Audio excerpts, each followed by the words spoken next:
alarms. We rarely actually evacuate. 2019, following a lawsuit that was in your court and lasted.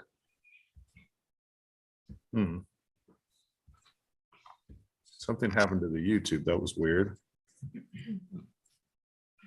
Okay, I guess we're good.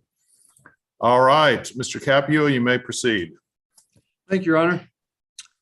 Your Honor, I would request at this time that exhibit number 19 be admitted into evidence. Any objection to 19? Mr. DeBose, any objection? I believe so, because I don't think it's been authenticated. This witness doesn't know what it is. And I think it's Sustained.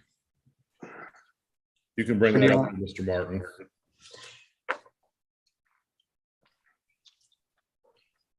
Actually, she claims to be the owner of this, and it was copyright claims on behalf of the owner. So I'm going to actually let that in. Thank well, you. Your Honor, it may have been on behalf, but she doesn't know what those documents are. Well, objections overruled. 19 is admitted. All right, Ms. Bone, I'm still on number 19, Ms. Bone. Let's look at law 1646. Your Honor, can we share screen? I need to enable that. Thank you, sir. What exhibit are you on? Still 19, Your Honor, and we're looking at Moss 1646. Okay. Yes.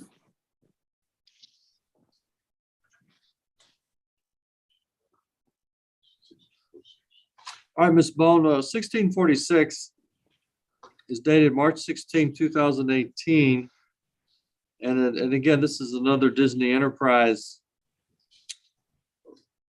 issue, which is in response to a counter notification from Brian Martin regarding Futuristic Hub. Do you see that? I do see that. Okay. Going to the second paragraph, it says, contrary to Brian Martin's statement in his counter notification that he has a good faith belief that the material was removed or disabled in error as a result of mistake or misidentification of the material, the link was not disabled in error. Further, Disney, not Brian Martin, is the copyright owner of the underlying musical composition. Do you see that? Yes, I do see that. Okay. And then going to page 1648, it's Mr. Martin's response in the counter notification, where he says in the middle of that page, hi there, this was fair use and completely made of scratch. As an independent artist, I am able to do such art and work as parody. This is a Minecraft parody, which is fair use. Thank you. And then you see Mr. Martin's name at the bottom. With that predicate, would you agree that Mr. Martin is filing a counter notification on behalf of the Futuristic Hub channel? Yes, it appears so, yes. All right. And when Mr. Martin states that he is an independent artist regarding his art and work, it certainly appears that Mr. Martin created some of, at least this one particular video in question on the Futuristic Hub channel. Would you agree with that? Well, it appears here that these are copyright things, and obviously this is to do with like the business side of things. So obviously Brian must have dealt with these things while I was uploading, and I didn't understand these things. I guess, yeah, because I don't recognize these. I know that the drama, but I didn't do these claims. I didn't respond to them, so I don't. This isn't really something that I would be knowledgeable in talking about. All right, let's go to 1593. And it references the counter notification. It references Futuristic Hub. It's the very last page. 1593, the very last page of that exhibit.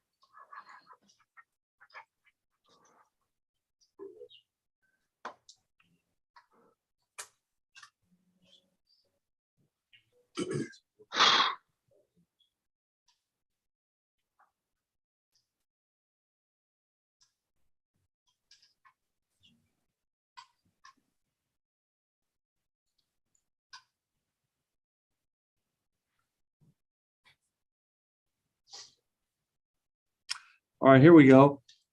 And it's the counter notification. It references Futuristic Hub. And if you look at the bottom there, here we see Vince Victor again. You see that? Yes, I do.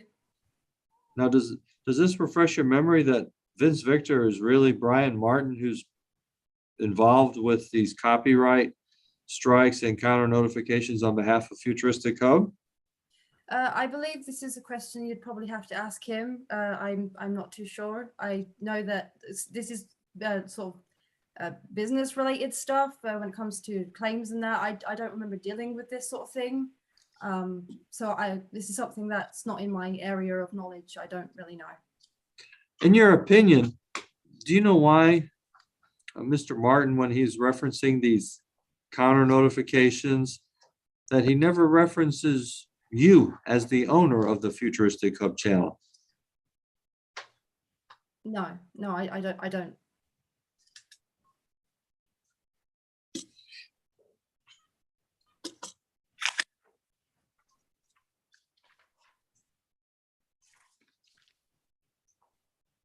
Let's take a look now at Exhibit 22, please. We looked at it briefly before. This is an email which purportedly is from you to Dan Y, dated May 14, 2019. Did you prepare this email? Yes, I did. This And are is, you- I do recognize this email. Yes. Are you telling the court that you prepared this email rather than Brian Martin? Yes.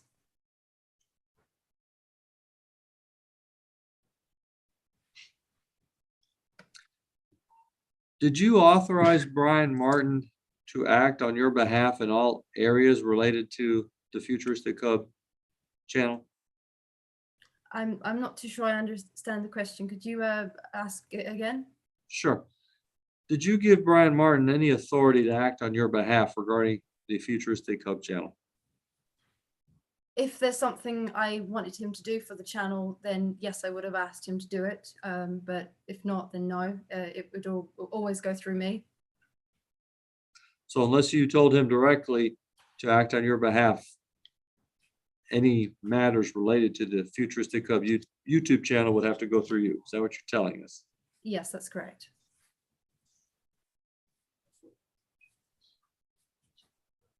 Can you give us an example of where you would provide Mr. Martin authority to act on your behalf concerning the YouTube channel Futuristic Hub?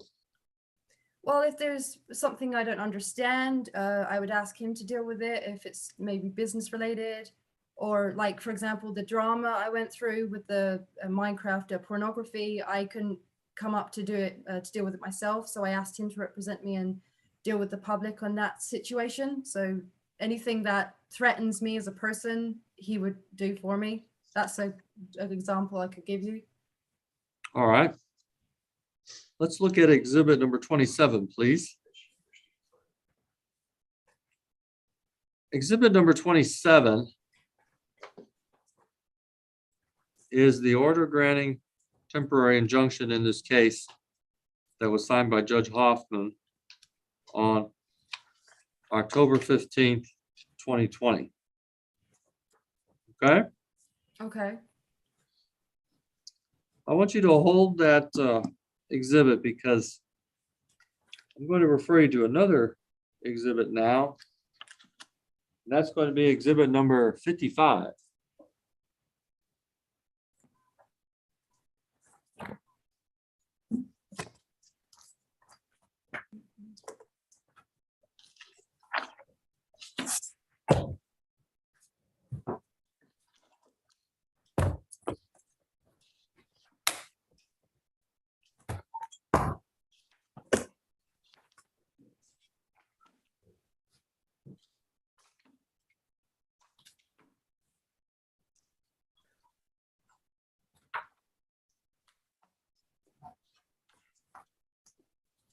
I see 55. What are you asking about?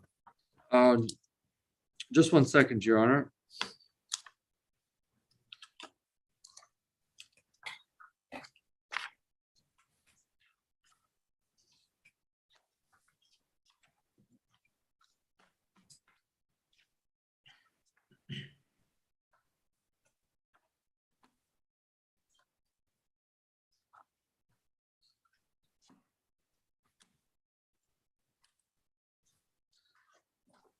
Ms. Bone, exhibit number 55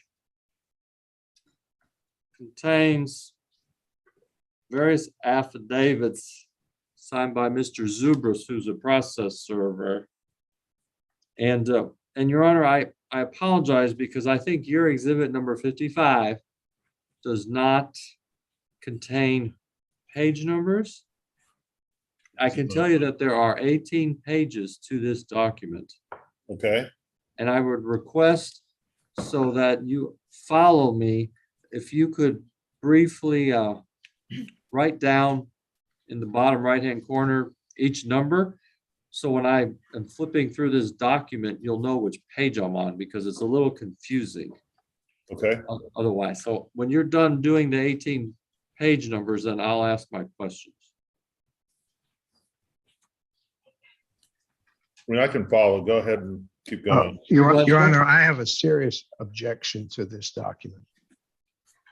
Okay, The first 13 pages are a document that was filed on 10/15/20. The last 3 pages, or well, actually 5 pages, are a document that was filed on 2/13. They're completely different documents, and they seem to be wanting to somehow compact them together. And they added that their original 55 was that thing which, and that is an appropriately certified document on service. That was the document on service that the court has ruled was not satisfactory because it was left at her house.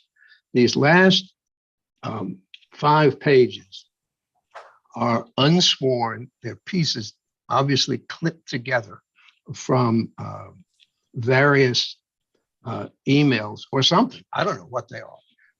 They seem to be saying that they're an email from Mr. Zubris, but Mr. Zubris has never before you authenticated. object, let him ask the question, because I don't know what he's asking or why he needs these documents.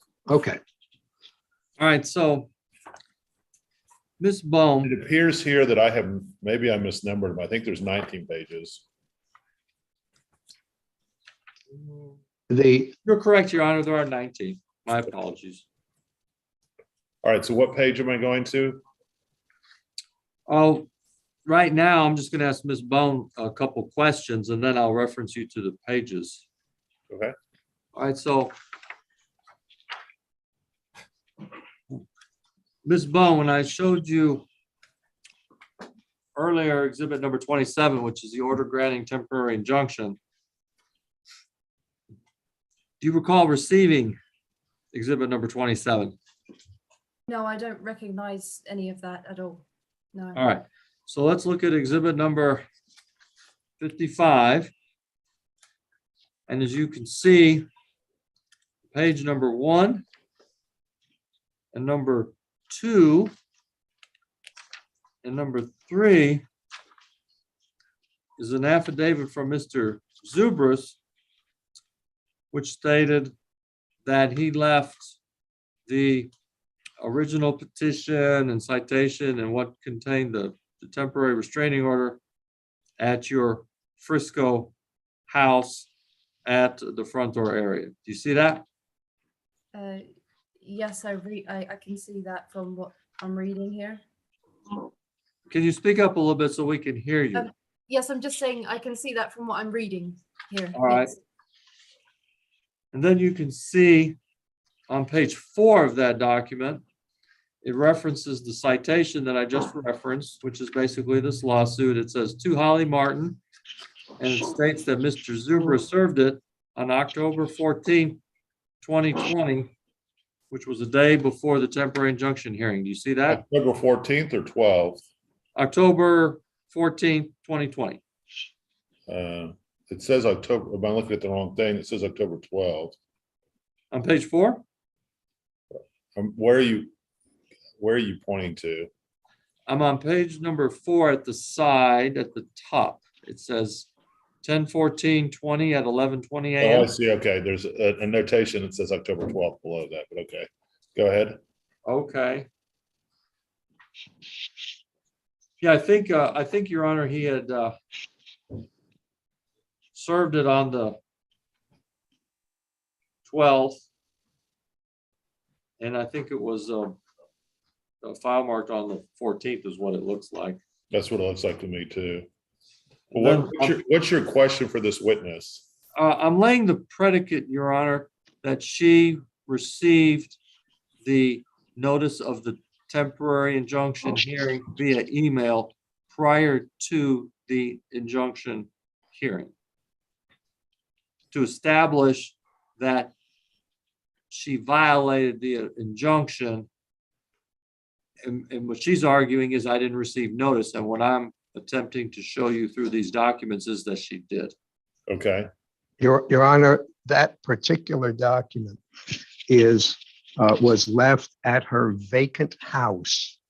And you've already ruled that that was not adequate service on her when you set aside the default judgment that was taken on the basis of these first, I think it's 14 or 13 pages.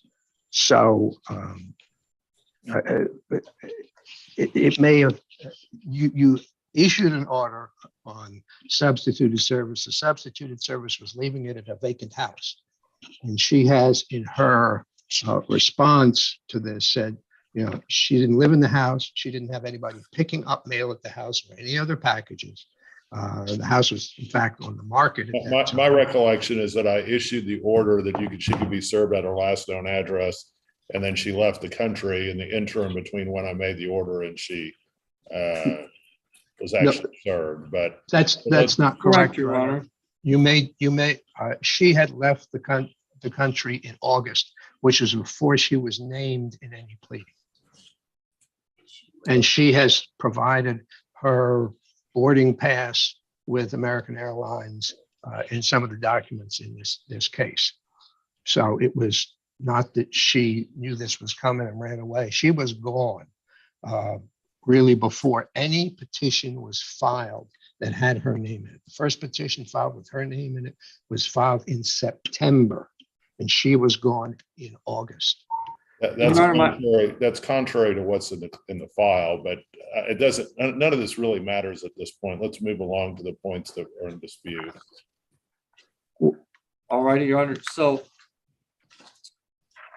Ms. Bone, if you could look at page number 12 of Exhibit 55, please. This was an order for substitute service, and I just want to confirm with you on page number 12 that mchorses23@gmail.com was one of your email addresses, correct? Yes, it was. Yes. Okay.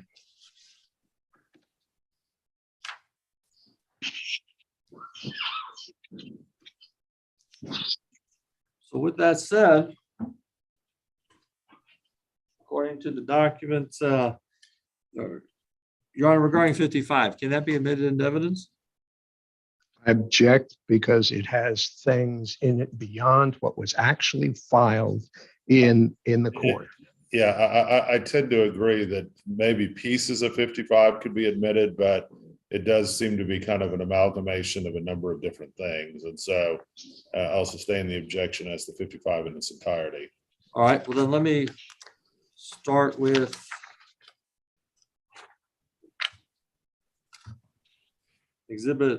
page 10 of Exhibit 55.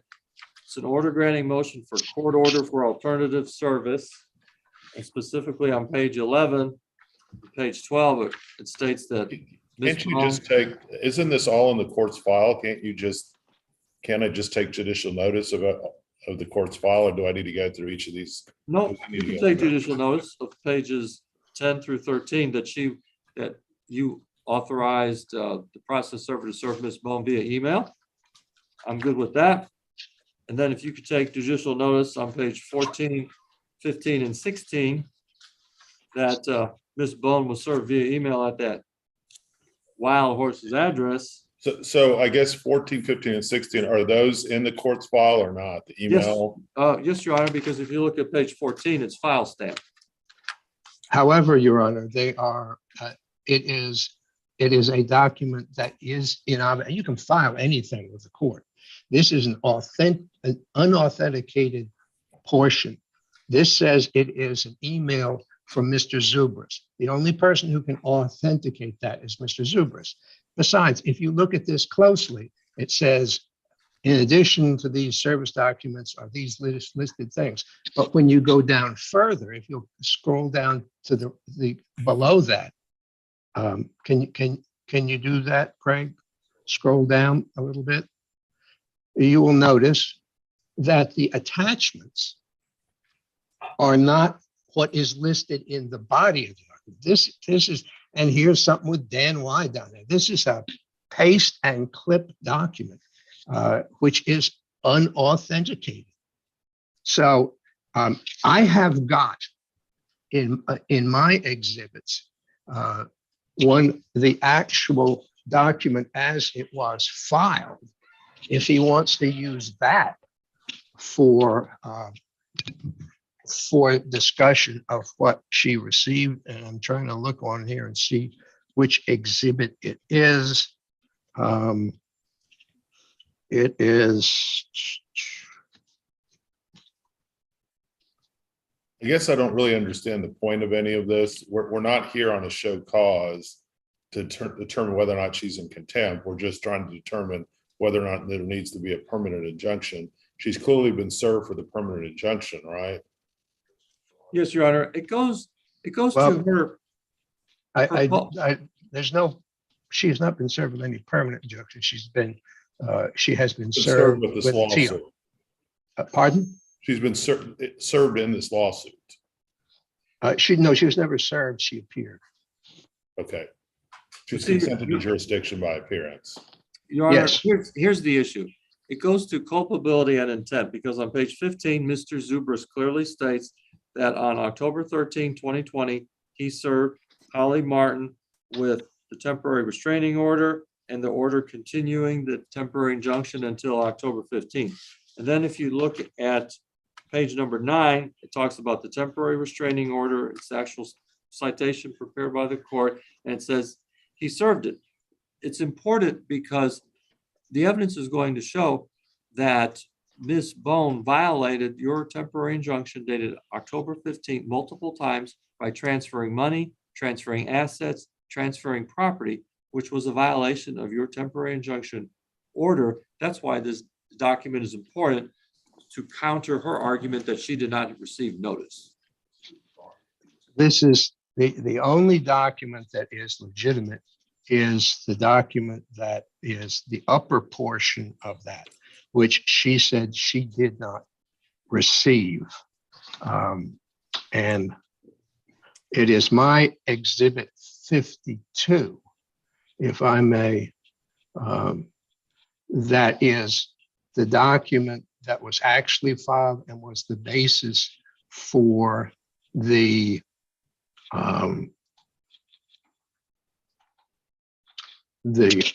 default judgment that was taken against her. If I may, where is that? If I may share the screen on that, Your Honor. Yeah, I don't have have you delivered a copy of your exhibits to the courthouse yet, Mr. DeBose? I don't have them. Yes, I have. I'm surprised you don't have them. Can you get I will. Rhonda and see if we have them? I will send them again. No, But he's going to go check. I just haven't seen them. Yeah. If I can share the screen, I can show exhibit 52.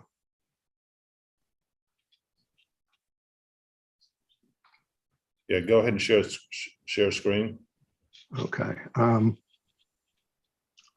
wait a minute.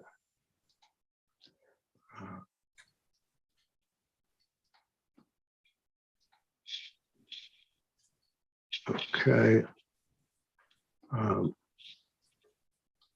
You can see that this is 52, and this is the document that was actually filed in court. And this is, I have no problem with that being admitted. That's why I brought it in. But have you sent a hard copy of the exhibits, Mr. DeBose? Because she said you've emailed them but not delivered a hard copy.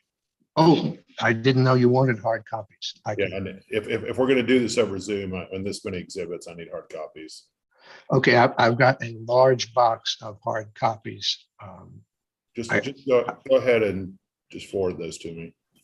Well, When do get you those want just the have elect? it delivered tonight to the courthouse. Okay. Okay, I can do that. But you see here, this is the document. The default judgment was based upon this, and the reason why she appeared was because of the default judgment. Otherwise, she would not have appeared in this case.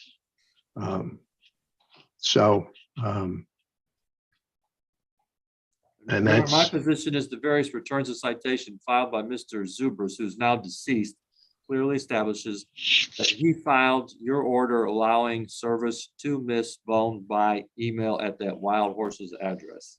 but the unfortunate Right. fact is, I'm going to take judicial notice of the file. Let's move along. Neither exhibits are admitted. All right, Your Honor. All right, so Ms. Bone, if you look at paragraph 1 of Exhibit 27, which is the temporary injunction, it states, because you are a restrained party. Do you understand that pursuant to the court's order? According to this piece of paper, yes, I believe so. That you are restrained from withdrawing, receiving, or dispersing any funds related to the following YouTube channels. And in paragraph 1, it references Futuristic Hub, correct? Yes, that is correct. All right. I'm going to refer you now to Exhibit 46, page 156.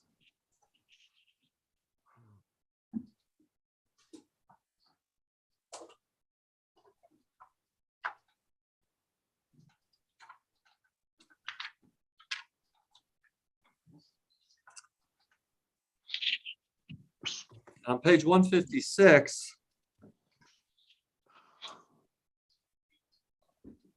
just one second. 46? No. Exhibit 46, page 156.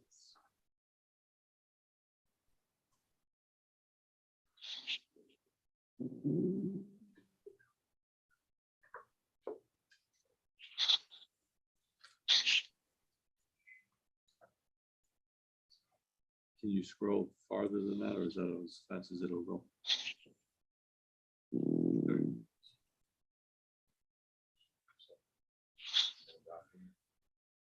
Just one second, Your Honor. My apologies. You're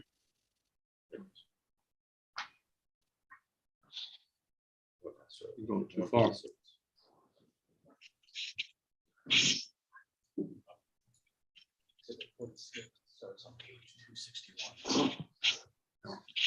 You go to Bone Documents 156, bottom right.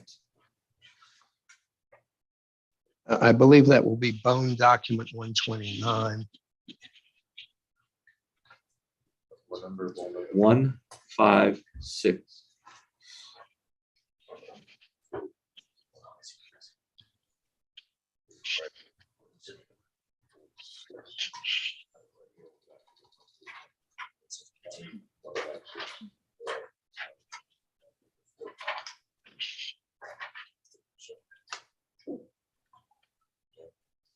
Because it looks like you're on like page 380 right now. Yeah, it's the Bates label is what I'm having the, there you go. Thank you. So Ms. Bone, when you see Bates label 156, it has your name on the top of it, correct? Yes, that is correct. And this is a Barclays account that you have, correct? Yes, that's correct. All right. And is it fair to say that on October 16th of 2020, you received the amount of $80,185.46 from Freedom Family, which is your multi-channel network provider, correct?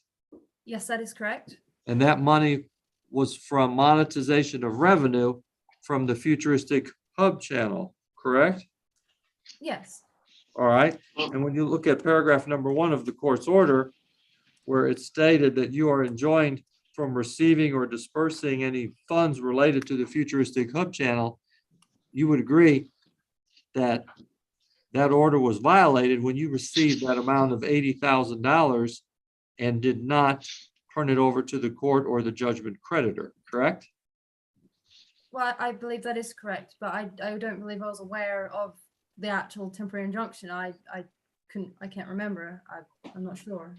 That's don't fine. Let's go to understand. page 158. Yeah. Page 158 states on November 23rd, 2020, you received another $94,188 from Freedom Family, which is your multi-channel network again, correct? And this was after the date of the injunction. Yes. And so this is another example of you violating the injunction because you are receiving money from the Futuristic Hub channel, which you were not supposed to receive pursuant to the court's order, right? Yes. Thank you.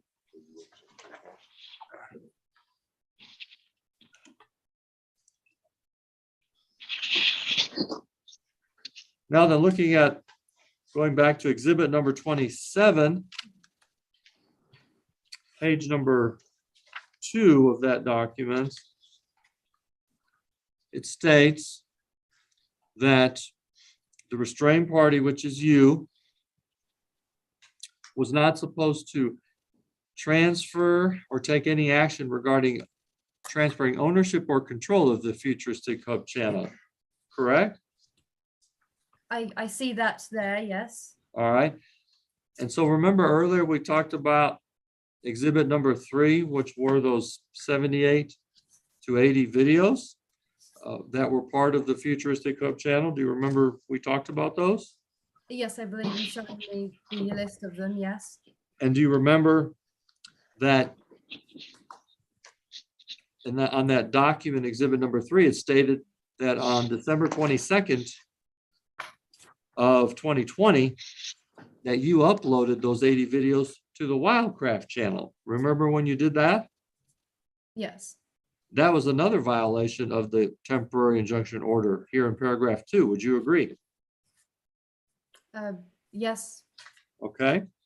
Let's talk about exhibit number 42, which is the Wild MC Limited documents that you provided in discovery. And part of these documents show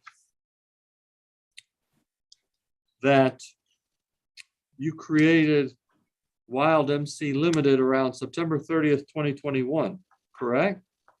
Yes, that is correct. And you are the sole shareholder of Wild MC Limited, right? Yes. And you are the sole director of Wild MC Limited, right? Yes, that's correct. And Wild MC Limited is a United Kingdom company, right? Yes, that is correct as well. All right. Now, isn't it true that you transferred all of the videos from the Wildcraft channel to Wild MC Limited, which was a violation of paragraph 2 of that temporary injunction, right? I'm not too sure I understand that specific question that you just asked me. All right. Well, you transferred all of the videos from the Wildcraft channel to Wild MC Limited, correct?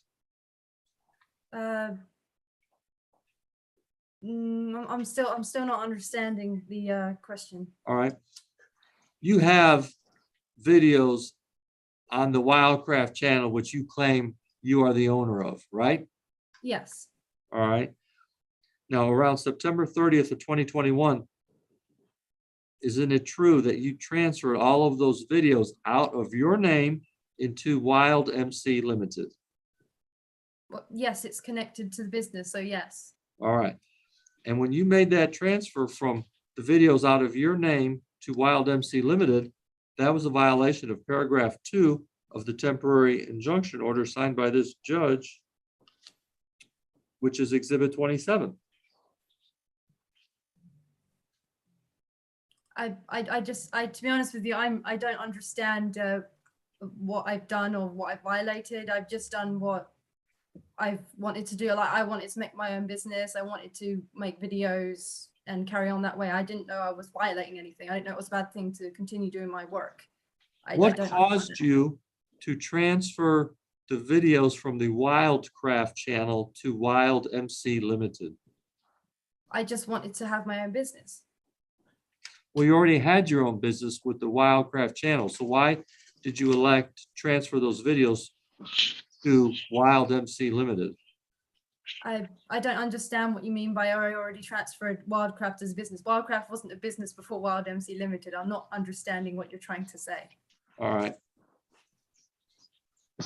Let's take a look at paragraph number 3 of the temporary injunction, where the court said you are restrained from selling or transferring the Frisco property. You see that?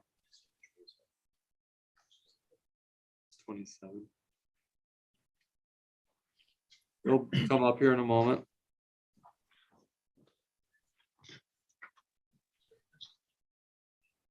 Paragraph 3, please.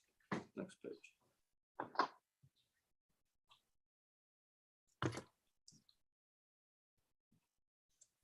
Would you agree that you were not supposed to sell that Frisco property? I wasn't actually aware that I wasn't allowed to sell my Frisco property. All right.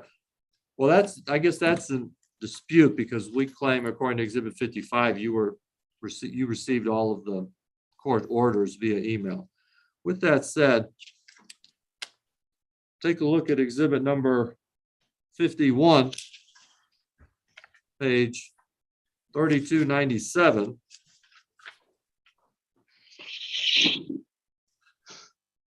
And I'll represent to you as it comes up. It's a HUD-1 settlement statement dated November 25, 2020, where you are listed as the seller. JMC Property Group is listed as the buyer. You see that? Yes, I do see that. All right. So would you agree with me that although Exhibit 27 stated that you were enjoined from selling that Frisco property back on October 15th, 2020, you nonetheless sold that Frisco property on November 25th, 2020, about a month later? True? Yes, I did. Okay. Now then, going back to exhibit number 27, paragraph 4, it states that you are restrained from withdrawing, transferring, or dispersing any cash from any financial institution, including banks in foreign countries. It's on paragraph number 4. Do you see that? Which paragraph? It's the previous page. Next page.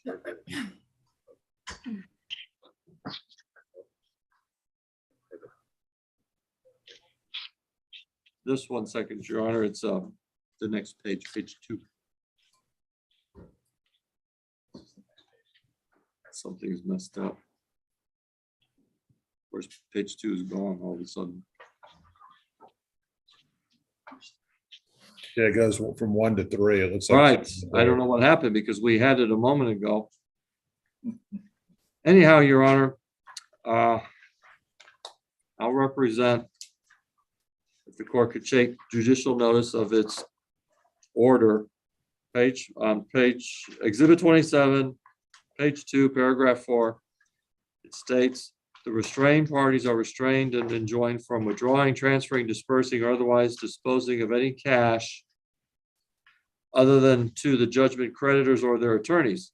It states this specifically includes withdrawals or transfers from any financial institutions or banks in foreign countries regarding any accounts held by the restrained parties. All right, so Ms. Bone, I now am going to refer you to exhibit number 46, page 160.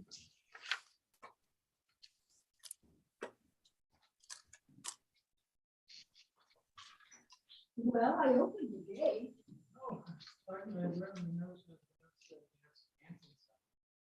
And we'll get there 1 second. Little bitty one.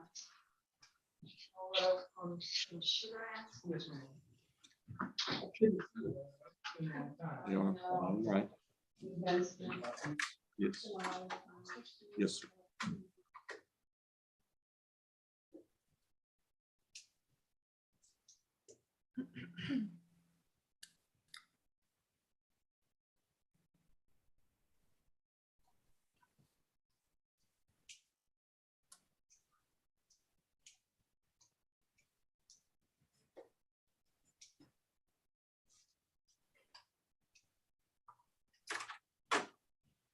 You're there, you're too far, too far. There you go.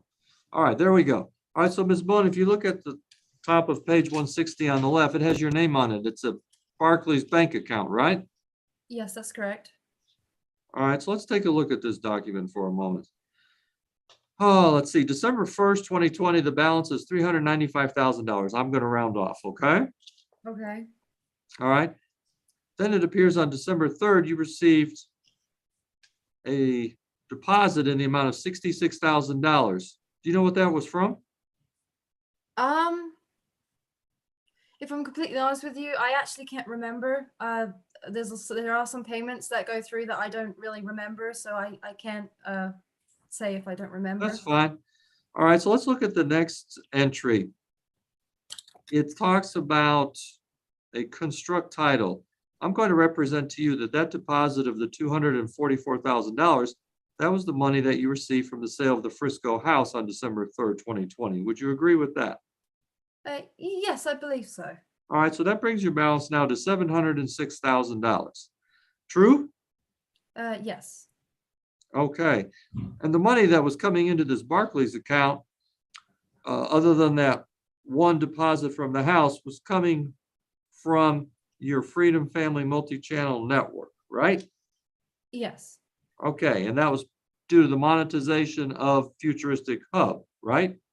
Yes, I believe so. Okay, so then on December 15th of 2020, on this document, there is a withdrawal of $707,000.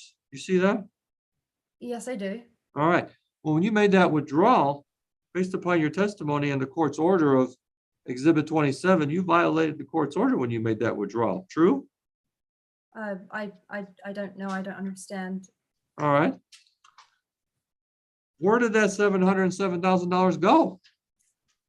Well, if it was withdrawn, I must have had a savings account I created and put it in the savings account for savings. But that's what I believe I must have put it. Okay, can you tell us the name of the financial institution that received that $707,000 on or about December 15, 2020? Do you mean the name of the bank? Yes, ma'am. That would be a Halifax. Can you say that slower or spell it? Halifax. So it's spelled Halifax, I think.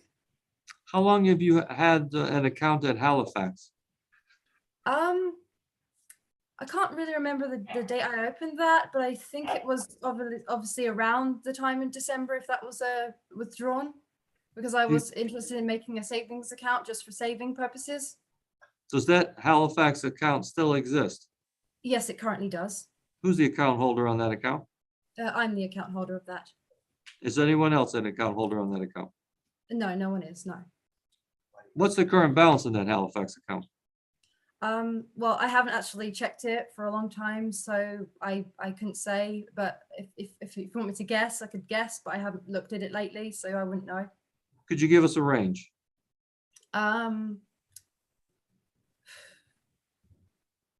Maybe about 500,000 something, but that's just me guessing. All right.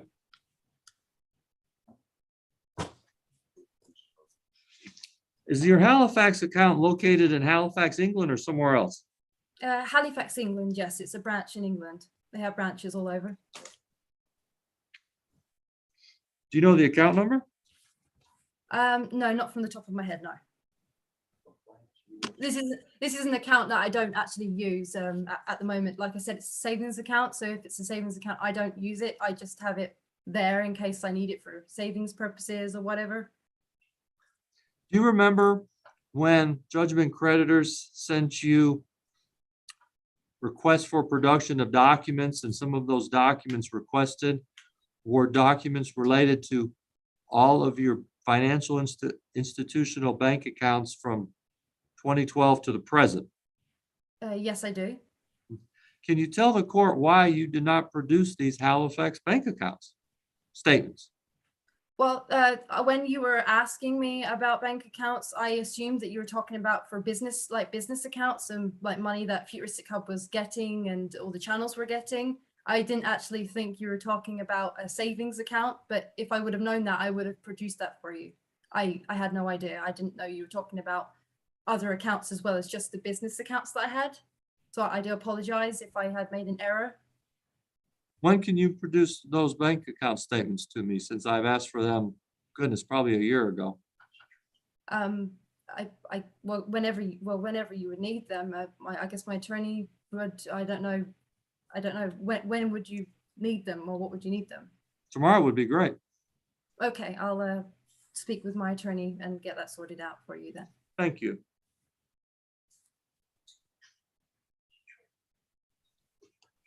Not a problem. I now would like to refer you to exhibit number 51.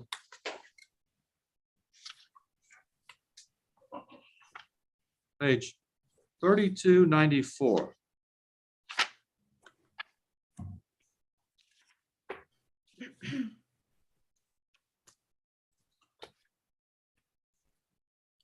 I'm sorry, 3274. My apologies.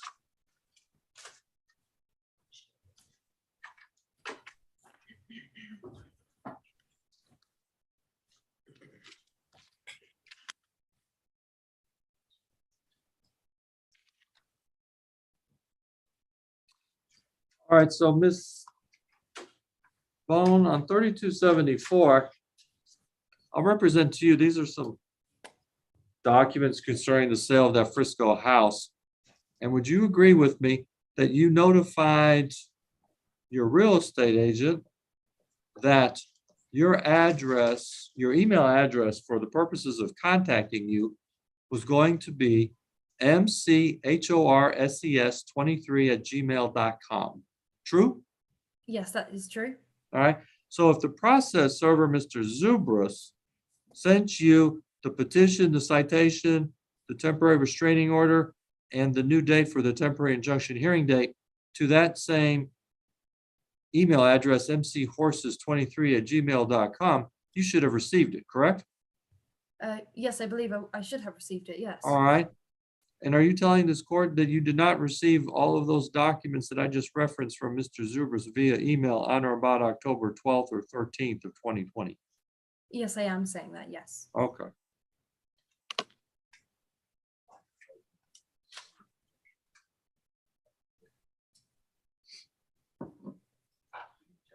Did you discuss the temporary injunction hearing with Mr. Martin, your husband? Oh no, I had no knowledge of what was going on. No. Because I think he attended that hearing, didn't he, on October 15, 2020? I wouldn't know. Like I said, I don't know what he was doing that day. Okay. Let's take a look at exhibit number 29. I object to asking questions about marital communications. Response? Oh, Your Honor, I'll withdraw the question. It's fine. Okay. Exhibit And- 29, Ms. Bone, is an example of what the Futuristic Hub banner, exhibit 29, banner looks like, right?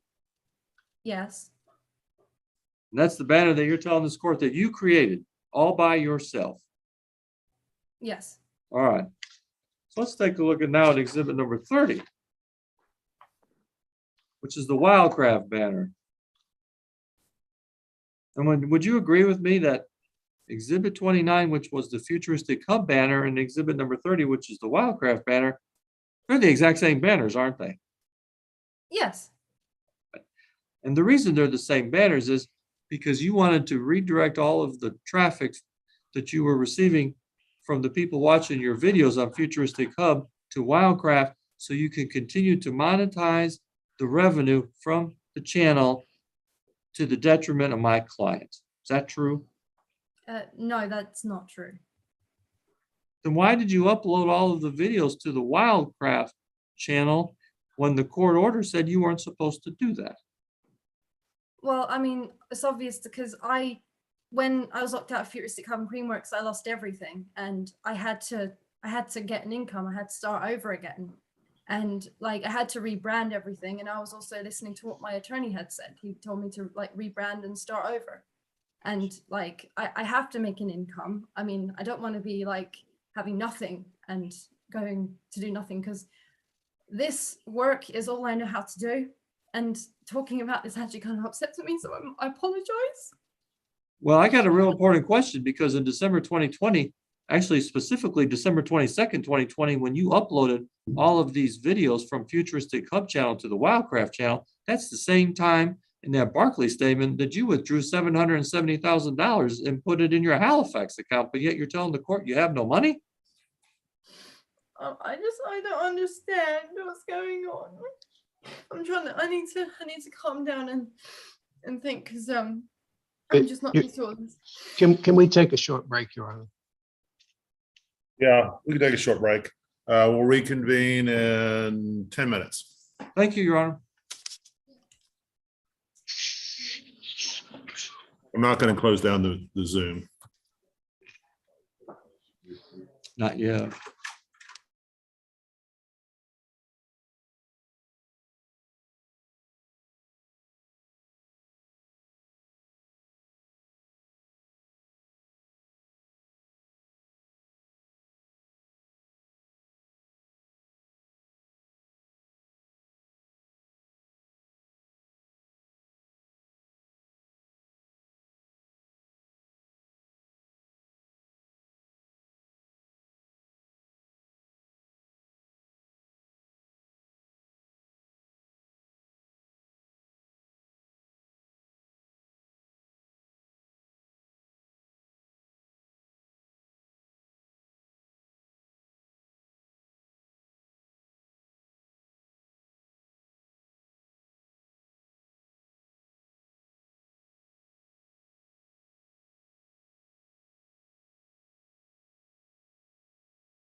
Okay, let's go ahead and get started again.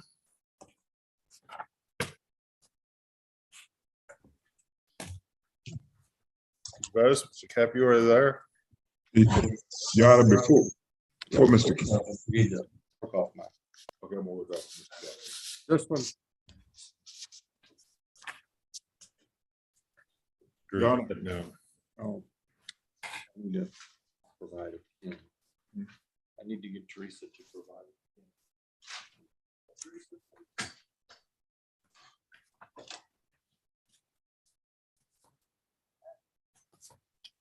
the camera's operating. That's it. We're having some feedback there. What's the problem? I don't know what it is. Hold on. Okay, turn yours off for a second, Greg.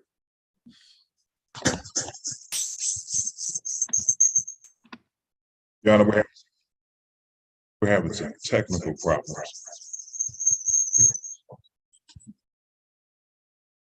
Is it muted? Okay. Your Honor, can you hear me? Yes. There you go. Your Honor, can you hear me? Yes. Okay, we're having some technical problems with Mr. Cappy's computer, but Your Honor, may I approach the bench? I'll put it like Okay. that. Here's the issue. This court has put orders in place. There were issues concerning making certain that Mrs. Holly Bone Martin provided us for financial records. And we're finding out today for the first time that there's a savings account with well over $500,000. We need to know whether or not there are other accounts and make sure we get production of those accounts by tomorrow. And So Mr. West, as I understand what you're asking is, can you have a trial amendment in this case to seek a fraudulent transfer claim against Ms. Bone for transferring these funds to this Halifax account? we already have it, Your Honor. It's already in there. Oh, it's already in the. But and not in terms of Halifax, but yes, and yes, Your Honor, to answer the question, in any other financial institution, she just admitted Halifax. We don't know what other financial institutions, as it relates to money markets, retirement, whatever the case may be, we don't know those. So we would need to get that information and then request a trial amendment for those particular institutions. And then, and also, Your Honor, you have put monies in the registry of the court. She has over $500,000 in this particular Halifax account. I'd ask that money be turned over to the court and placed to the registry until a determination is made by this court in terms of this particular case. Mr. DuBose? Are you there, Mr. DuBose? Mr. DuBose, are you there? Mr. DuBose, can you guys hear me? Mr. West, can you hear me? Yes. Mr. DuBose, are you there? I'm not sure what's going on. It looks like he's on mute. He's there, but he's on mute. DuBose, can you hear us?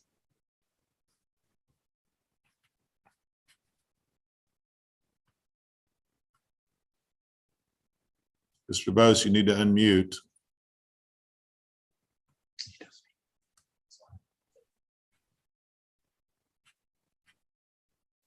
Mr. DuBose, are you there? Are the Martins at his office? I don't think so. Miss Bone, do you know where are you in the United States? No, I'm in the United Kingdom. Okay.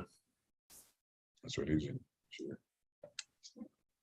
Let's, one of us, Your Honor, could we ask the court to call? Mr. DuBose, what are you doing? You need to unmute. There we go. DuBose, are you there? Mr. DuBose.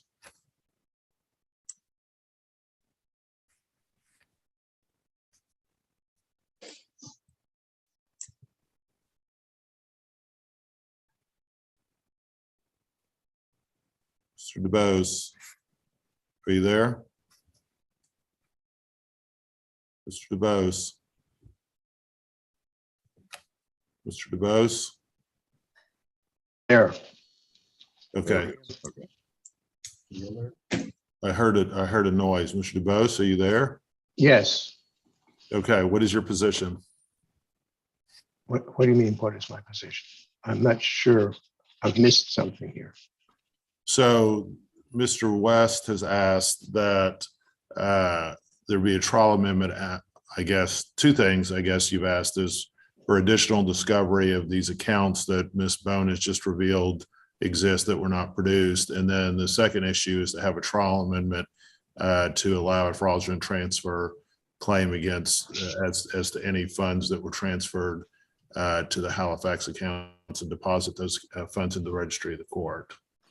I will oppose the trial amendment.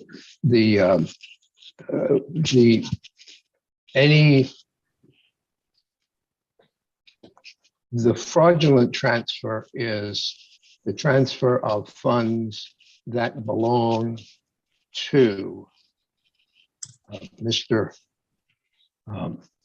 Martin.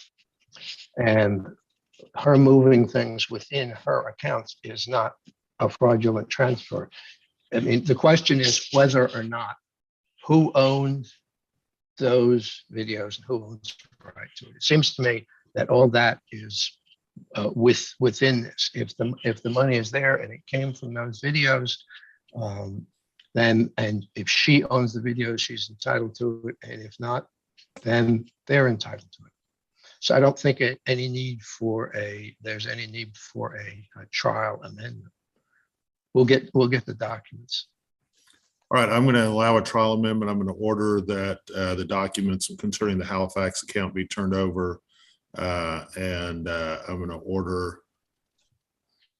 I think I need more information about where there's money in the Halifax account. Where did it come from? Where did the money in the Barclays account come from that was transferred to the Halifax account? I know that part of it was the funds from the sale of the house, but I don't know about the rest of it. Mm-hmm. Your Honor, it was my understanding that based on her testimony, the money in the Barclays account came from Futuristic Hub.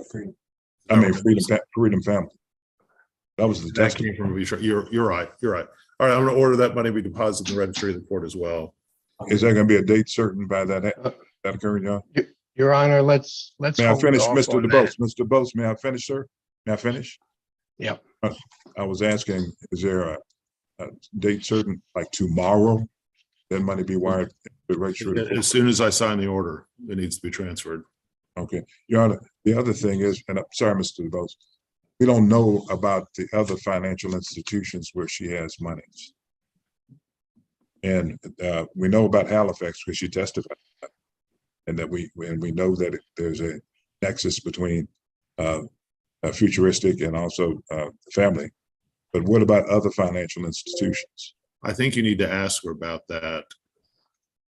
Okay, we'll do that. But we will get an order down to the court by the end of the day. Let's proceed. Mr. Caprio.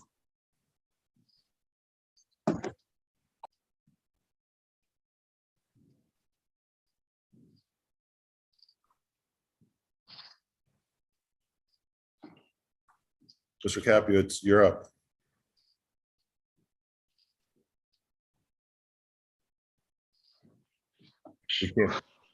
We can't hear Mr. Capua.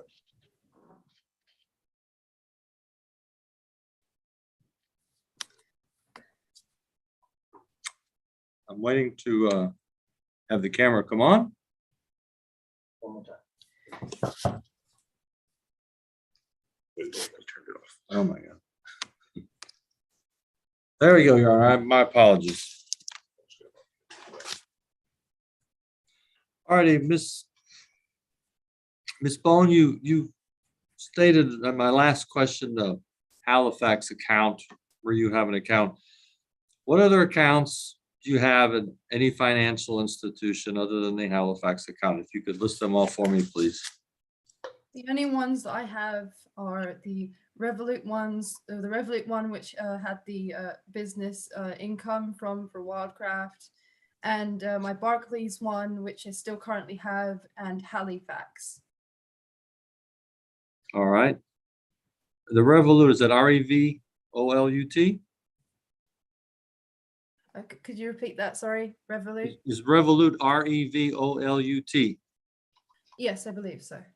All right. And what's the account name in Revolut? It's Hollybone. It has to have a name on the card. All right. Where's Revolut located? I got the branch online. It's an online bank. All right. Does it have a branch in where you're living? No, there are no branches that I'm aware of. Oh, okay. So no, there are no physical branches where there's a freestanding building. Is that what you're telling me? Yes. Okay. What's the balance in that account?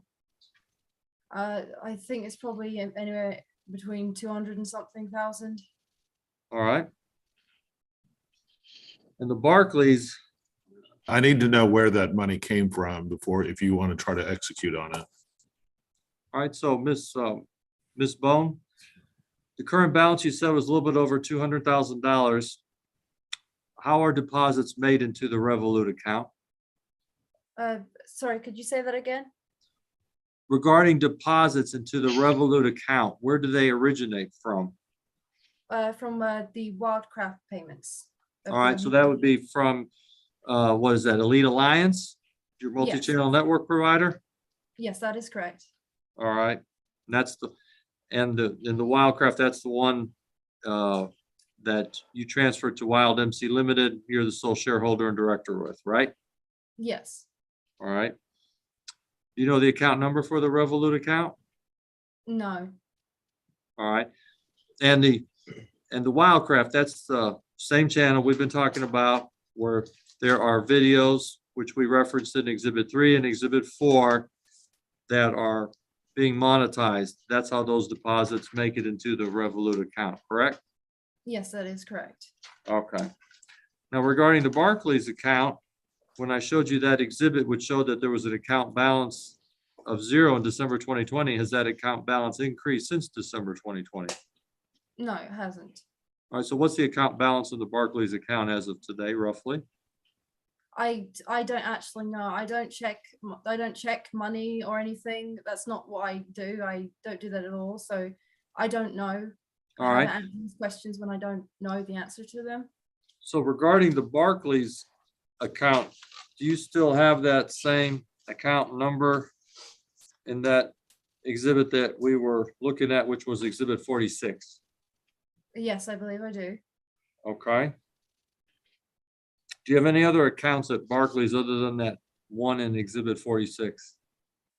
No, I don't. All right. And then we mentioned the Halifax account. That's the third account which you've been testifying to. Yes. Any other accounts that you have where you're receiving money from the monetization of the videos that we've been talking about today, other than Revolut, Barclays, and Halifax? No, there's no other accounts that I have. No. Those are the only three. Is that what you're telling the court right now? Yes. All right. Your Honor, we would, just 1 second, Your Honor. Okay.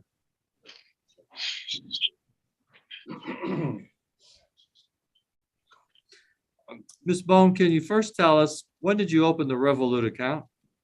What year? I believe it was most likely last year. All right, we'll say 2022.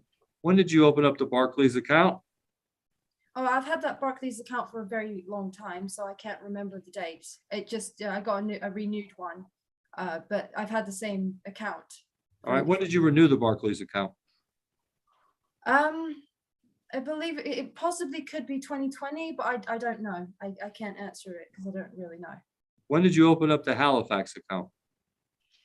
I believe it was December of 2020.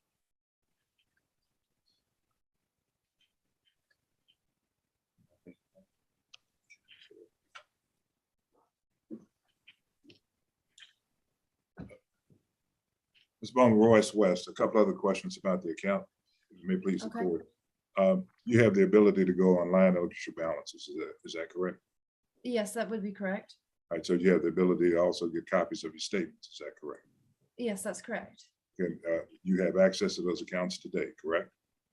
Yes, I would be So you able would to be do able to that. go, correct. you would be able to go online and provide statements for at least 2 years for each one of those accounts, correct? Yes. Okay, we're asking you to do that today and get that information to your attorney so your attorney can provide us that information.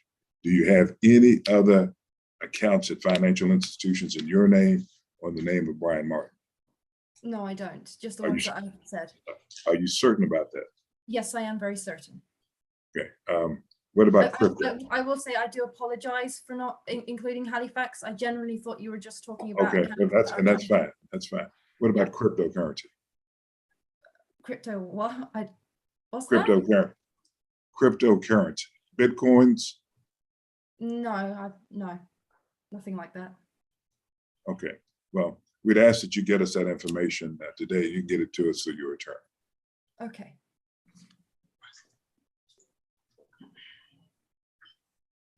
Anything else, guys? Your Honor, and in terms of the account where you have the, how much was it? $500 balance in one of them and 200,000 in the other one. You're able to wire that money once you get a court order. Is that correct? I'm sorry. I'm in a bit of shock right now. Well, we understand. We understand that. What we're saying is this. Because of the person sitting beside you, we're having this trial, okay? It's $800 million. You're saying you want to take all my income, so I have nothing, and put me up. Ma'am, I'm not trying to do that. The person sitting beside you initiated all this, okay? I need this job. I need my fans. I don't care about money. But it's good to have money. It's just I can't not have this job anymore and go on the streets. There's nothing else I can do. I care about my fans. I don't want to lose. Again, Your Honor, let's take a break. No, Your Honor, I'd like to finish this, Your Honor, if the court doesn't mind. When I'm sorry, Mr. DeVos, go ahead. You can smile. I don't believe she can answer. Smile, Craig. Smile, Craig. I see you smiling back there, Craig. I can't do this. Please. Guys, are there any other questions that you have, Mr. West? The only other question is, Your Honor, her ability to be able to wire the money upon getting an order from the court to Mr. DeVos, whether she has the ability to wire the money into the court's registry. So I believe she does. Okay. Thank you, Your Honor. All right, Mr. DeBose or Mr. Capio, do you have any more questions? Oh, yes, I've got more questions, Your Honor. May I proceed? Again, I think Let's take a quick second here. Let her calm down a little bit. I would say take a good 15 minutes at least for her to calm down. We got to finish this trial. Would it be better to maybe go to another witness and let her calm down a little bit? I feel like you guys have gotten, I can't imagine what else you can get at this point. You want to maybe ask Mr. Martin questions or somebody else questions at this point? Unless Mr. DeBose, you want to start cross-examining your client. I think she's not cross-examinable right now. Would you be opposed if we just went to another witness for a while, Mr. DeBose? I don't know who they would go to. You know, I was relying on that they would take the whole day with Ms. Bone. They gave you the name of 2 witnesses, I thought. Well, who is your other witness you're going to call today, Mr. Capua? Maybe. It's my expert, Mr. Athanasios Posantis. But I was going to have Ms. Bone provide some testimony regarding those videos in exhibit number 4 before I called him. But if you want me to take him out of turn and then call Mr. Ms. Bone, Bone. are you up to continuing to testify, or do you want us to go to another witness for a while? I mean, what other witness could there be? I'm sorry? What other witness could there be? I'm sorry, I'm just. There's an expert witness who's going to talk about, I think, how these videos are made, as I understand it. So we can have him testify, or we can, if you want to keep testifying, we can do that. I'll carry on, Your Honor. Okay. I'll try. Mr. Capio, why don't you go ahead with your questions? Thank you, Your Honor.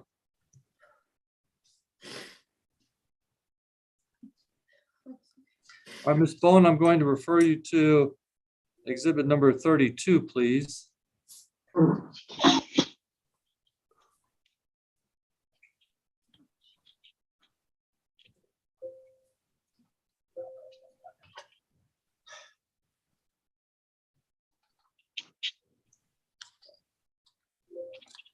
All right, now, Ms. Bone, exhibit number 32.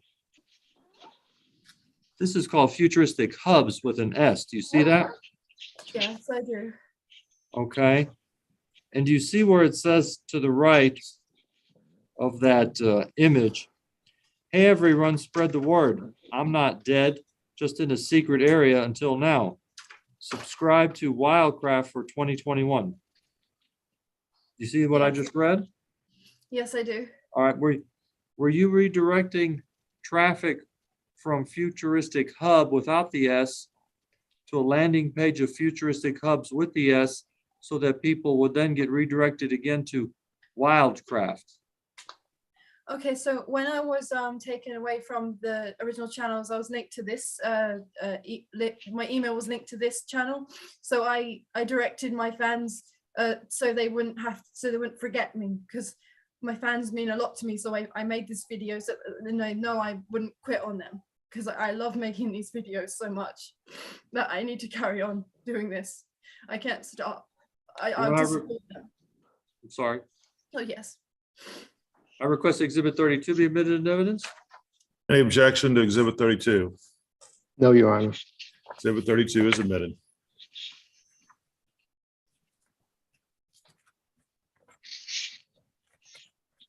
Ms. Bone, I'll refer you now to exhibit number 33. And I presume your answer would be the same regarding you wanted to tell your fans where you are and to subscribe to Wildcraft, correct? Yes, that's correct. 33 is already admitted. Yes, sir. Exhibit 34, Your Honor, I would refer Ms. Bone to. Ms. Bone, would you agree that exhibit 34 is the Wildcraft channel with the banner at the top, and it lists a lot of different videos which are part of 34, right? Yes. All right, and so then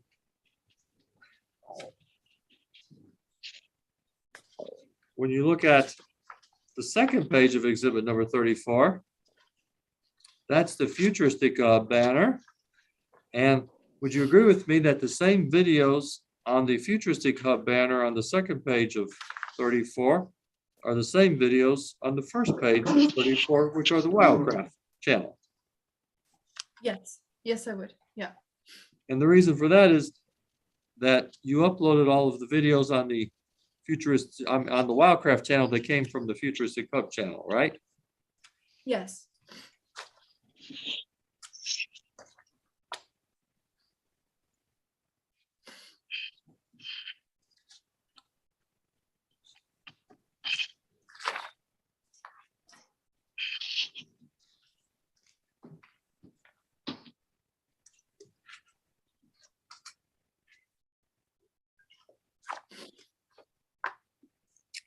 Okay, Ms. Bone, I'm now going to refer you to exhibit number 46.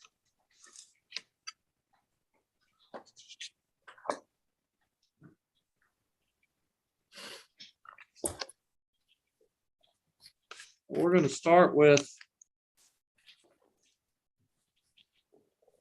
page number 163.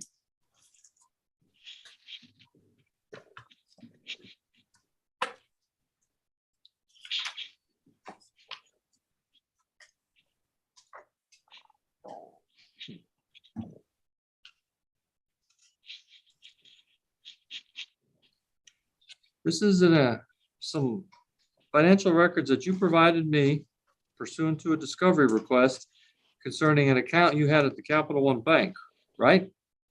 Yes, that's correct. Okay. And on page 163, the accounting period is June through July 2019. And it shows on June 19th that Freedom Family, which is part of your multi-channel network, deposited the amount of $21,824 into your account, correct? Yes, that's correct. All right. I'm now going to reference you to the same exhibit. I'm going to be on exhibit 46 until I tell you otherwise. More specifically, page 110.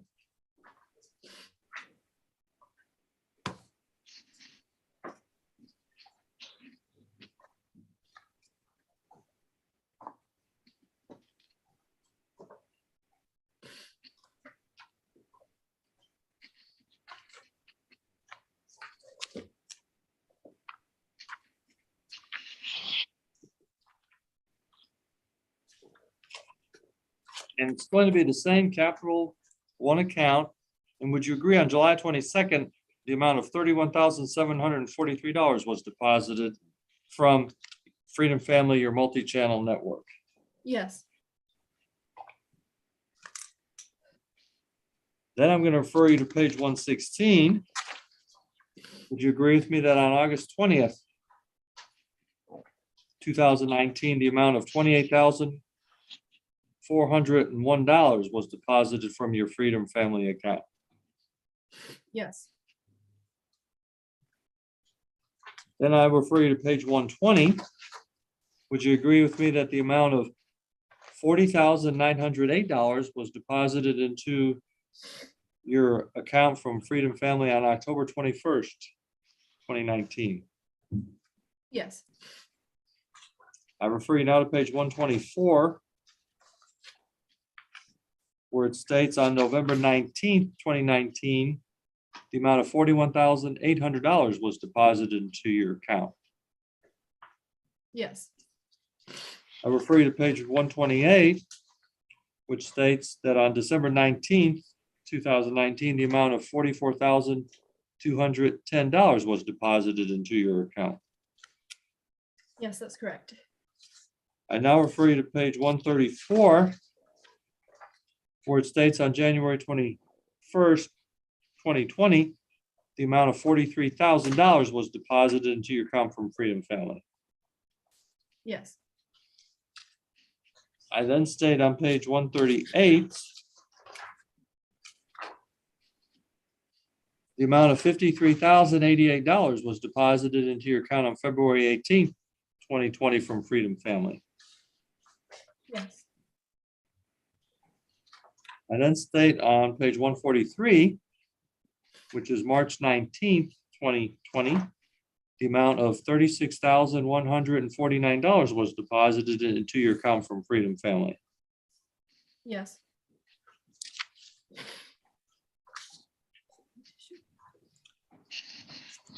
I then state on page 146, the amount of $58,712 was deposited into your account on April 20th, 2020 from Freedom Family, right? Yes. And then let's go to page 150. Sorry. We just, Page 150 shows a deposit on May 19th, 2020 in the amount of $65,005 from Freedom Family, correct? yes. And all these deposits that I've referenced so far in this exhibit 46 on your Capital One account was from Freedom Family, which was your multi-channel network. And those monies came from your monetization of revenue from the Futuristic Hub channel, correct? Yes, that is correct. I now refer you to page 169 of that exhibit.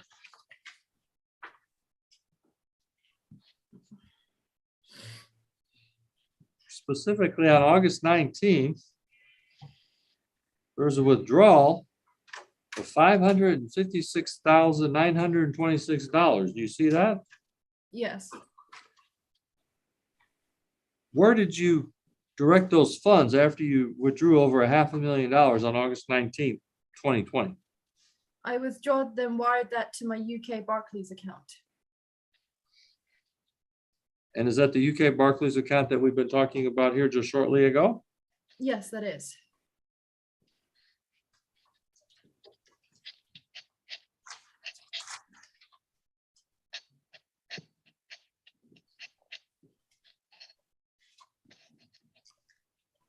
All right, so now I'm going to look at page 152 of the same exhibit. It's your Barclays account.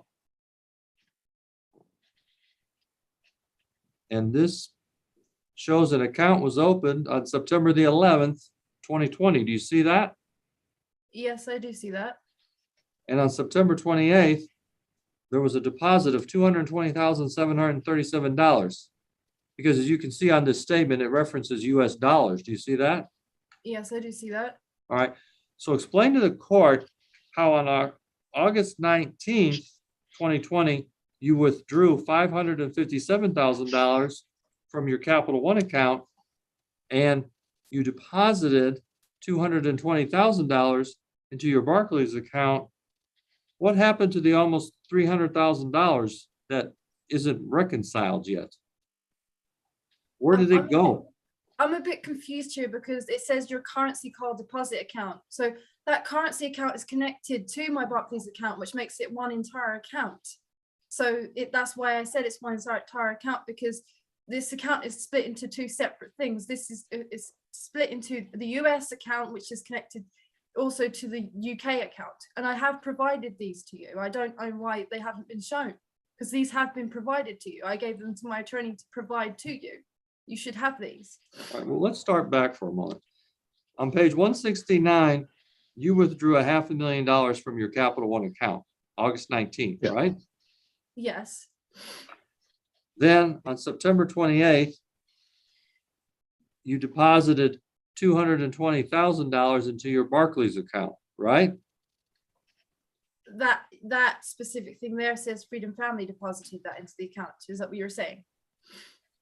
All right, so that says Freedom Family made a deposit of the $220,000. All right, so where's the bank account statement that references the $500,000 that you deposited into Barclays? Where's that account statement at? You can try bone document page 174, which is a different Barclays account.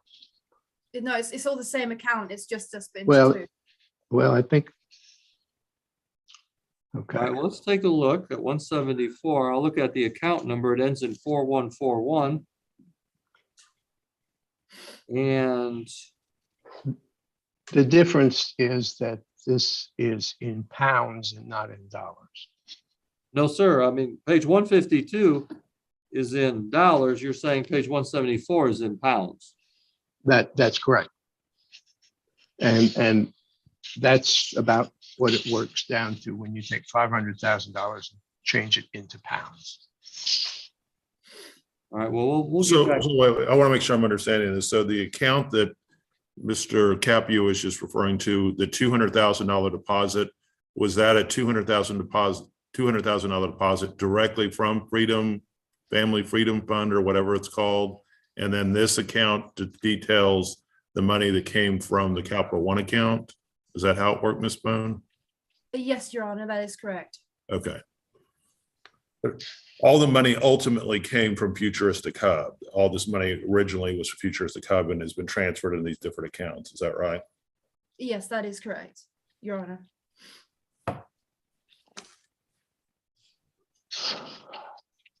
Okay.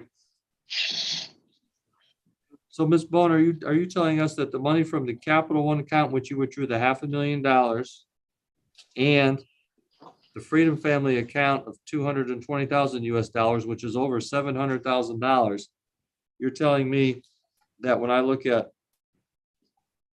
page 174, which references 411,000 pounds. You're telling me that 700,000 US dollars equals? No, 400? that's not what she's saying. I think she's saying the 500,000 is this 412. Is that what you're saying, Ms. Bone? Yes, Your Honor, that is correct. And that other 200,000 came directly from your Freedom Fund, so they started paying directly into the Barclay account separately. Is that how it worked, or? Yes, that is correct, Your Honor. Okay. Okay, thank you for the clarification. So, Ms. Bone, is it fair to say that you still have a balance of around $200,000 in that Barclays account that we've been talking about, right? Not at the moment, no. Like I said, it's either my business or the Halifax account. All right, so what happened to that money, the 200,000 that you've been testifying about? Are we talking about the 200,000 in the? Ms. Bone, let me see if I understand this correctly. So you took all of the money in the not two different accounts, but whatever you want to call them, they're two different accounts. And that's the 700,000 that you transferred to Halifax. Is that right? Yes, that would be correct, Your Honor. Okay. Ms. Bone, do you receive money from any PayPal accounts? No, I don't. Not PayPal. All right, do you receive money from any other accounts other than PayPal related to the monetization of revenue on Futuristic Hub? No, not that I know of, no. All right, just one moment, please.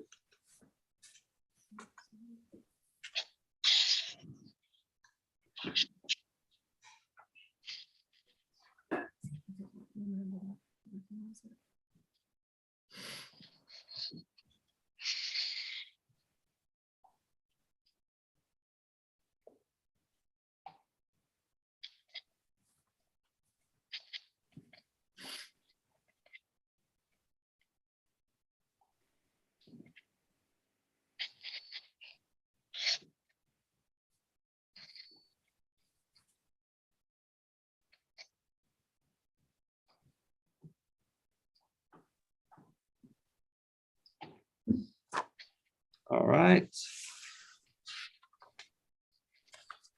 Let's go to, we're going to change the topic for a little bit, Ms. Bone. We're going to go to exhibit number 54, which talks about the Frisco real property.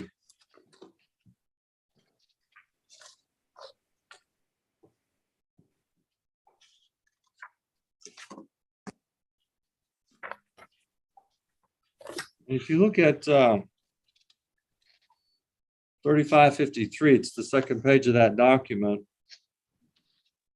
You'll see 3593, second page. Yep. You'll see that that's a cashier's check drawn by Carolyn Martin, paid to herself, Carolyn Martin, in the amount of $389,932, February 4th, 2019. You see that? Yeah, I do see that. All right. Now I want to go to, and who's Carolyn Martin? Carolyn Martin, she's my mother-in-law. Let's go to exhibit number 53.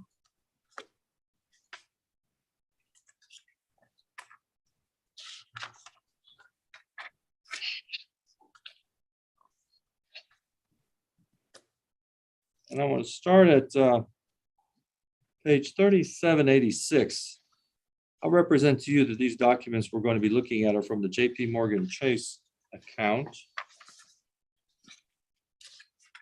And 3786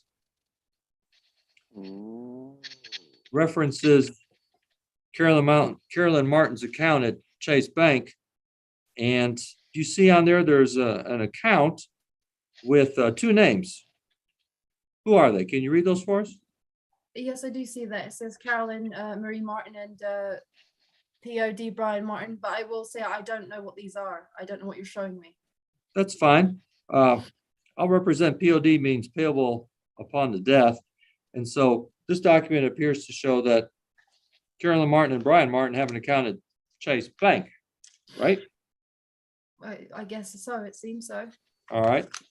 Now let's go to 3789. Chase Bank shows that on February 4th, 2019, there was a deposit into Carolyn Martin's account in the amount of $389,932. You see that? The beginning balance was zero. And that cashier's check we looked at a moment ago, that was deposited into this account. That sound right? Well, yes, that's what I've seen, yes. All right. And so let's go to 3792. And you'll see that Carolyn Martin actually endorsed that cashier's check that we saw a moment ago. Okay. And then when you go to 3791, you'll see that a deposit slip was made on February 4th, 2019 for that cashier's check of $389,932 into the Chase Bank account. Okay, see that? Yes. All right. Now we're going to go to page 3824.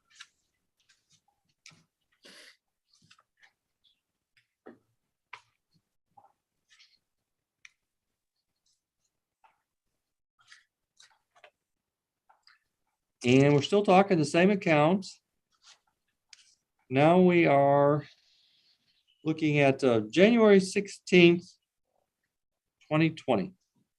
Okay, so at this point in time, where are you living in January 2020? I believe I was living in Texas. All right, were you living in an apartment? Yes, I believe so, yes. Okay. And according to this transaction detail on January 16th, the amount of $3,400 was wired into the Republic Title of Texas account. You see that? Yes, I do see that. And it references that 12452 Cajun Drive, Frisco address, which we were talking about earlier, right? Yes. So was this earnest money for the house that you claim Miss Martin bought for you, but not for her son? To be honest with you, I really don't know what I'm looking at, Mr. Capua. Okay. So let's take a look at 3826. So it appears about 9 days later, same Chase account. Now we're on January 27th, 2020. There's a wire from Miss Martin's account to Republic Title of Texas in the amount of $336,584.98. Do you see that? Yes, I do see that. Okay, and that was for the completion of the purchase price for the Frisco address property, right? Yes. Do you remember how much was paid for that Frisco property house? Well, I would assume that it's what's there. I don't know. If I told you around $340,000, would that sound correct to you? Yes. All right, so let's take a look at 3840. Same account from Chase Bank. And it appears that there was a balance of $110,000 in August of 2020. And then all that money was withdrawn to zero, right? You see Yes, that? I do see that, yes. Right. And that was the same account that Brian Martin was signatory on, right? Yes.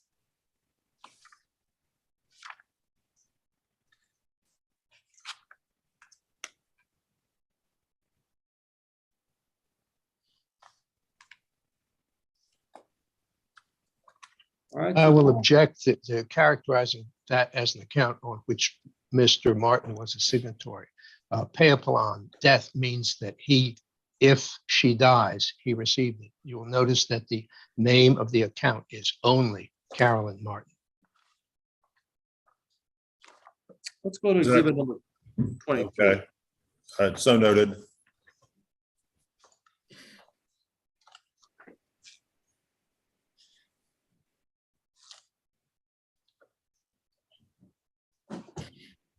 Just one second.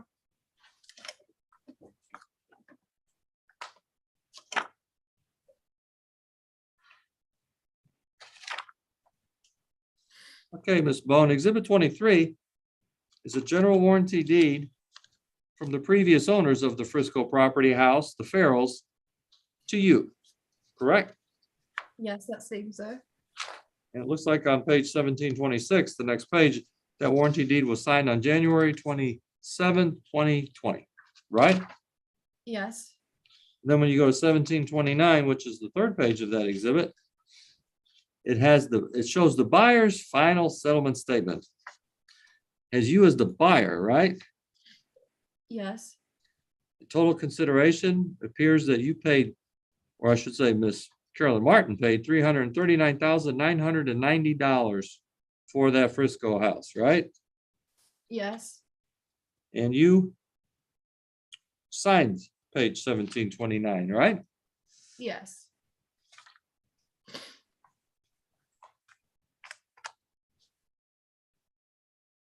Did Miss Martin tell you why she was going to spend $340,000 on a house and put it in your name, but not her son's name?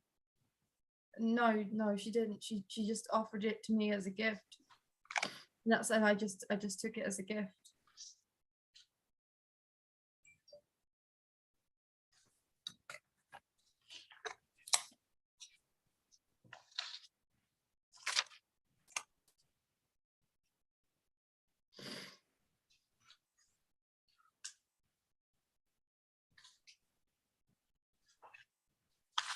Let's look at exhibit 28. So you moved in, I guess, in January 2020, right? Into the Frisco property house? Yes, I would say so.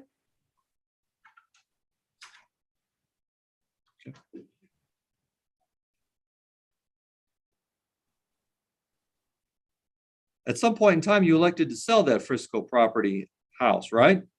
Yes. Do you recall when you wanted to sell the house? Well, I was starting to get homesick, so it was around the time that I was thinking about being homesick, because I miss the UK. So it was probably barely maybe a month or two in. I just wasn't really settling in. So you're saying you wanted to sell the Frisco property house around March 2020? Yeah, I could say so, yes. Did you want to sell the Frisco house for any other reason other than you were getting homesick? Not that I can think of. I do remember in August of 2020, Brian telling me about his lawsuit thing that he had, and that was actually kind of the last straw. I didn't want to have to deal with that. But then that's when we were getting into that divorce stuff. But I didn't want that to be the reason why we had to split apart. So he came to the UK with me to live here. All right. Exhibit 28 is a general warranty deed from you to the buyer, JMC Property Group, on November 27, 2020, correct? Yes, that's correct.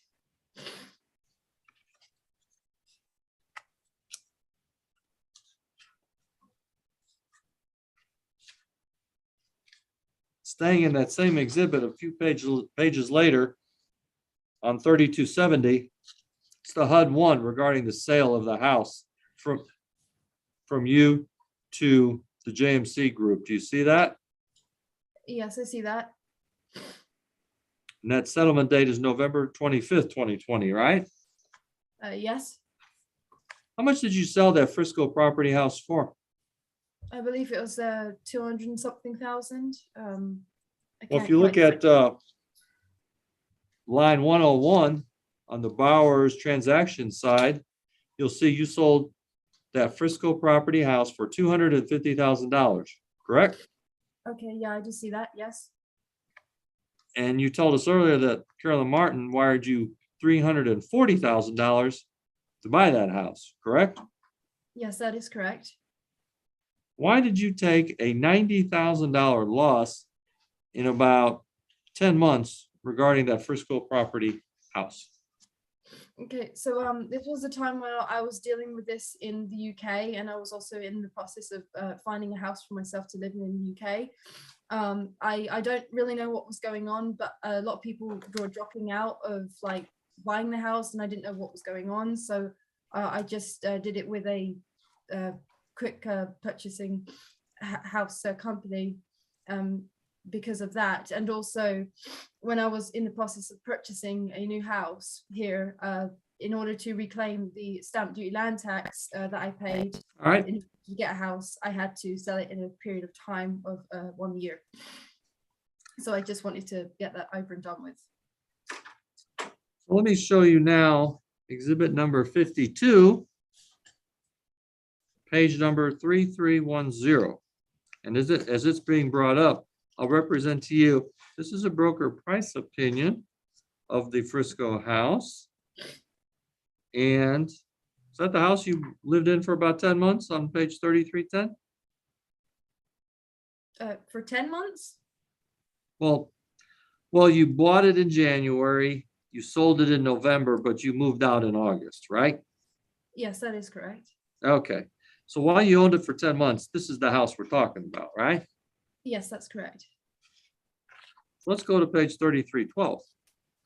We established earlier that HUD 1, where you sold your Frisco house, was November 27, 2020, correct? Yes, that is correct. And you sold it for $250,000, right? Yes. You see this broker's price opinion, it shows that the house on that date was worth $332,000. You see that? Yes, I do see that. So you sold that house for $80,000 under the market value, right? Yes, I did. I don't see how price matters. Like I said, I don't care about the cost of things. If I lost a profit, it doesn't matter. I don't care about money. I just wanted to do it how I wanted to do it. So you've got I see here it says that it's worth more. However, it didn't matter to me because I'm not interested in money. It's not. I don't see why I would have to be interested in it like that. Well, that money that Carolyn Martin used to buy that house for you, that money really came from Brian Martin. Wouldn't you agree with that? And no, I would not. All right. So you dispute that money came from overseas and made it to the Bank of America account, which made it into the Chase account, and then made it to Republic Title. You don't think that transaction came down that way? Well, as far as I was aware, it was my mother-in-law's money. I didn't know anything about anything before that. I right. can't answer that.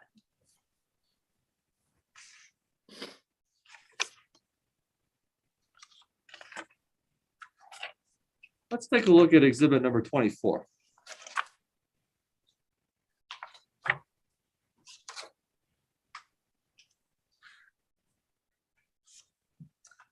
'24 is a petition for divorce that you filed as a petitioner, right?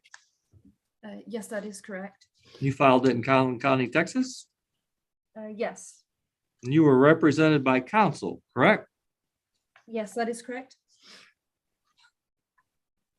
And I think you already stated why you filed that petition, right? Yes. Any other reasons other than what you've testified to so far as to why you filed a petition for divorce against Brian Martin? No, there's no other reasons. So that event occurred on August 7, 2020. And then when we look at exhibit number 25, 10 days later, you file a notice of non-suit of that petition, correct? Yes, I did. And why did you file that notice of non-suit 10 days later? After a lot of thinking, it's hard on me because I fell in love with Brian for him, and the fact that this lawsuit that he was in would be the destruction of that just wouldn't be right. So I didn't want to go through with it. I still love him. Guys, we need to take a quick break. I'm going to talk to the attorney.